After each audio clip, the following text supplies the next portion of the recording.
Episode 70 special night. 1 महीने बाद। इस 1 महीने के अंदर बहुत सारी चीज़ें हुई थी। जब सिंघानिया इंडस्ट्रीज ने समर्थ, हंसिका और अक्षित के रिलेशन के बारे में स्टेटमेंट रिलीज किया तो पब्लिक ने बहुत ही पॉजिटिव रिएक्शन दिया और समर्थ के स्टेटमेंट को रिलीज करने के बाद सारे नेटिजन्स ने उसका सपोर्ट किया। अगले ही दिन समर्थ और हंसिका ने रजिस्ट्री मैरिज कर लिया।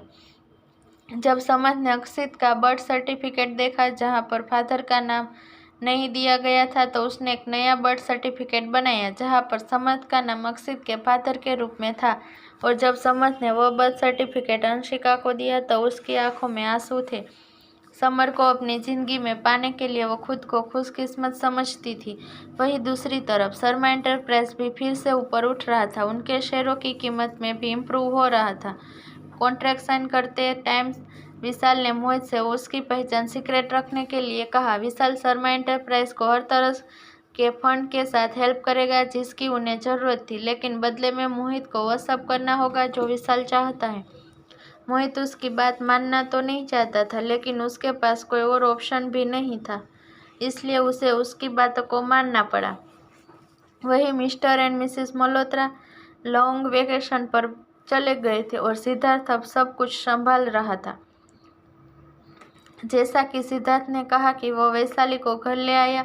वैशाली से मिलने के बाद मिस्टर एंड मिसेस मल्होत्रा भी उसे पसंद करते थे। वैशाली से मिलने के बाद मिसेस मल्होत्रा ने उसे अधिक राहत महसूस की।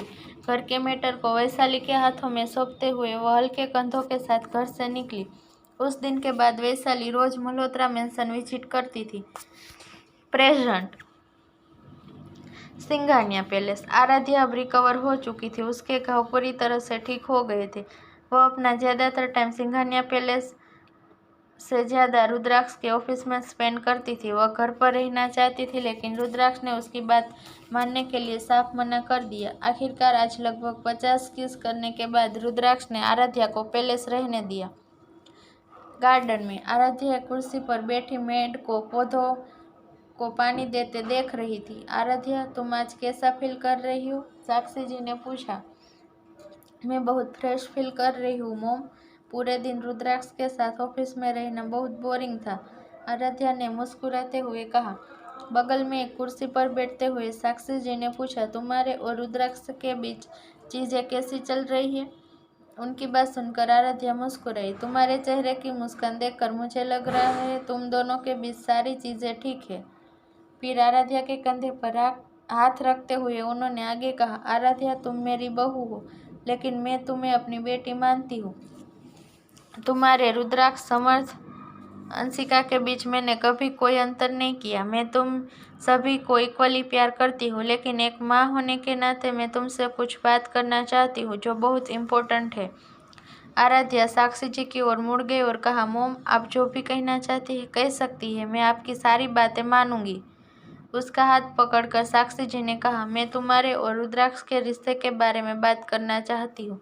थोड़ी देर के लिए रुकते हुए उन्होंने आगे कहा, मुझे पता है कि यह तुम दोनों का मैटर है और मुझे इसमें इंटरफेयर नहीं करना चाहिए, लेकिन मैं फिर भी कह रही हूँ। तो फिर तुम मुझे बताओ आराध्या, तुम्हें क्या लगता है रुद्राक्ष ने क्यों तुमसे शादी की है? आराध्या ने 2 बार पलकें झपकाई और कहा, उस समय उसने मुझसे कहा था कि वह मोहित से बदला लेना चाहता है। साक्षी जी मुस्कुराई और कुछ नहीं बोली। कुछ देर सोचते हुए आराध्या ने हैरानी में अपनी आंखें चौड़ी की और कहा, वह उस समय झूठ बोल रहा था। मेरा मतलब है कि मोहित से बदला लेने के लिए उसे मेरी ज़रूरत क्यों होगी? हाँ, वह झूठ बोल रहा था। यही असली वजह नहीं थी जिसकी वजह से उसने तुमसे शादी की थी, साक्षी जी ने कहा। तो फिर असली वजह क्या थी मोम? आराध्या ने पूछा। आराध्या, रुद्राक्ष तुमसे बहुत सालों से प्यार करता था, लेकिन उसमें तुम्हें बताने की हिम्मत नहीं थी। हम सभी इस बारे में जानते थे, इसलिए हम बहुत खुश हुए जब हमने सुना कि रुद्राक्ष ने आखिरकार तुमसे शादी कर ली, साक्षी जी ने कहा। आराध्या वहीं पर जम गई और सोचने लगी, कई साल जब वे पहाड़ी पर मिले थे तो क्या वो पहली बार नहीं था? जब उसने सुना कि तुम्हारी शादी मोहित के साथ हो रही है तो वह बहुत टूट गया था। वह कई दिनों तक घर नहीं आया और अपना पूरा टाइम ऑफिस में ही स्पेंड करता था, यहाँ तक कि वह ठीक से खाता भी नहीं था, साक्षी जी ने कहा। लेकिन वो मुझे तो याद नहीं आ रहा है कि उससे पहले भी मिली थी, आराध्या ने कहा।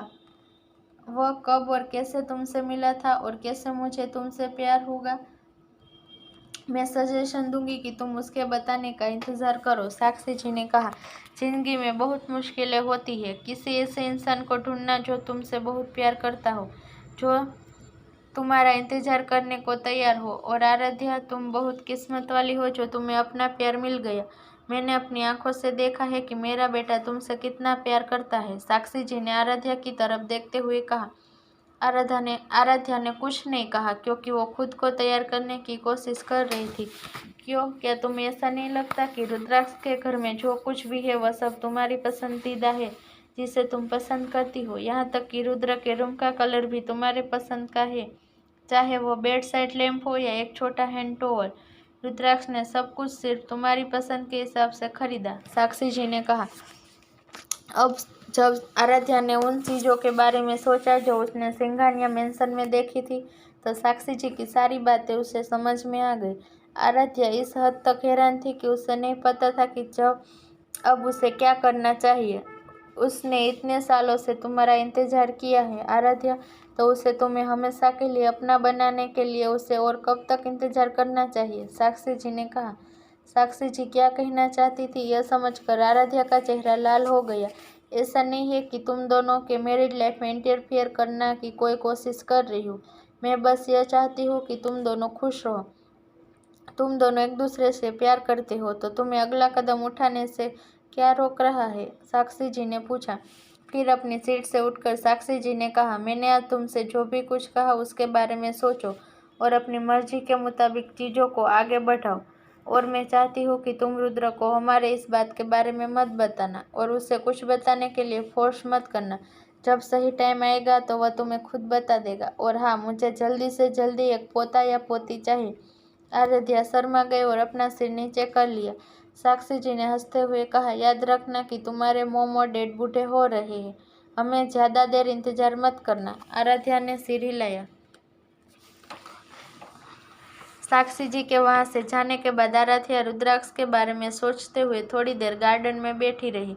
जब उसने उस टाइम के बारे में सोचा जो उन्होंने एक साथ बिताया था, तो वह मुस्कुराई। मोम सही कह रही है, हम पहले से ही शादीशुदा है, तो अपने आप को पीछे रखने की क्या बात है? आराध्या ने सोचा। वह सीट से उठकर अपने बेडरूम की ओर दौड़ी। बेडरूम के अंदर घड़ी की ओर देखते हुए आराध्या ने कहा, ठीक है, अभी सुबह के सिर्फ 10:30 बजे हैं, मेरे पास बहुत टाइम है। उसने अपना फ़ोन उठाकर उसने सबसे पहले सार्थक को फ़ोन किया। हेलो भाभी, सार्थक ने कहा। सार्थक, क्या तुम हॉस्पिटल में हो? हाँ, सार्थक ने कहा। अच्छा, मैं 15 मिनट के अंदर वहाँ पर आ रही हूँ। मुझे अपनी इंजरी को चेक कराना है और साथ ही मैं तुमसे कुछ सवाल भी पूछना चाहती हूँ। और रुद्राक्ष को हमारे इस मीटिंग के बारे में मत बताना, बाय। यह कहने के बाद आराध्या ने फ़ोन काट दिया। कबर्ड की ओर बढ़ते हुए उसने एक सादी सी टी शर्ट और जीन्स पकड़ी और वॉशरूम के अंदर चली गई। उसे यह कन्फर्म करना था कि उसकी बॉडी अब ठीक है या नहीं, इसलिए उसे सार्थक से मिलना पड़ा। अगर उसने पहले खुद की जांच नहीं कराई तो वो कन्फर्म था कि रुद्राक्ष उसे नहीं छुएगा। जल्दी से अपने कपड़े बदलते हुए आराध्या पैलेस से बाहर निकली।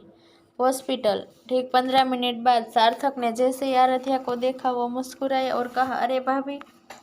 आराध्या ने मुस्कुराते हुए कहा, मैं चाहती हूँ कि तुम मेरे जल्दी से चेकअप करके बताओ कि सब कुछ ठीक है या नहीं। आराध्या को अपने आप को चेक करने के लिए कितना एक्साइटेड देखकर सार्थक ने सोचा कि क्या हुआ होगा, इसलिए उसने पूछा, भाभी, क्या आपको किसी तरह की बेचैनी, चक्कर आना या कुछ और महसूस हो रहा है? आराध्या ने सिर हिलाया और कहा, नहीं। सार्थक ने अपनी भौहें उठाई और पूछा, तो फिर क्या आप अचानक अपनी बॉडी चेक क्यों करवाना चाहती है? आपके हस्बैंड ने मुझे कल आपके चेकअप के लिए सिंघानिया पैलेस आने के लिए कहा था। आराध्या ने अपना निचला होठ काटा और कहा, कल या आज वही बात है। और देखो, मैंने तुम्हारा काम आसान कर दिया। अब तुम्हें सिंघानिया पैलेस तक आने की ज़रूरत नहीं है। सार्थक ने अपना सिर हिलाया और कहा, ठीक है, मैं जल्दी से आपका चेकअप पूरा कर दूंगा। आधे घंटे के बाद आराध्या की रिपोर्ट सार्थक के हाथ में थी और वह उन्हें देख रहा था। सब ठीक लगता है, आपका घाव पूरी तरह से ठीक हो गया है, सार्थक ने कहा। आराध्या ने अपना माथा खुजाया और पूछा, तो मैं जो चाहूँ वो कर सकती हूँ? सार्थक ने अपना सिर हिलाया और कहा, हाँ, आप जो चाहे वो कर सकती है। अब जो चाहे वो खा भी सकती है। मेरा मतलब यह नहीं था, आराध्या ने कहा। फिर? सार्थक ने पूछा। आराध्या ने कुछ गहरी सांस ली और पूछा, क्या मेरा मतलब हम कर सकते हैं क्या? हम? ओह भाभी, आप हमारे साथ पार्टी करना चाहते हैं? How cool. मैं सिद्धार्थ को कॉल करता हूँ और फिर आप रुद्राक्ष को कॉल करना, फिर हम साथ में पार्टी कर सकते हैं, सार्थक ने कहा। नहीं, मेरा मतलब यह नहीं था, आराध्या ने कहा। फिर उसने गहरी सांस ली और क्लियर सब कुछ बताने का फैसला किया। क्या मैं और रुद्राक्ष फिजिकल हो सकते हैं? क्या मेरी बॉडी उस चीज़ को संभालने के लिए स्ट्रॉन्ग है? आराध्या ने पूछा। सार्थक उसकी बात सुनकर वहीं पर जम गया। कई बार खांसते हुए उसने कहा, भाभी, आप दोनों यह कर सकते हो, लेकिन आप दोनों ज़्यादा रफ नहीं हो सकते। आराध्या का चेहरा अब तक लाल हो गया था। ये उसके लिए शर्मनाक था। वह सिर्फ अपना सिर हिला सकती थी। ठीक है, फिर मुझे अब जाना चाहिए और रुद्राक्ष को इस बारे में मत बताना, ठीक है?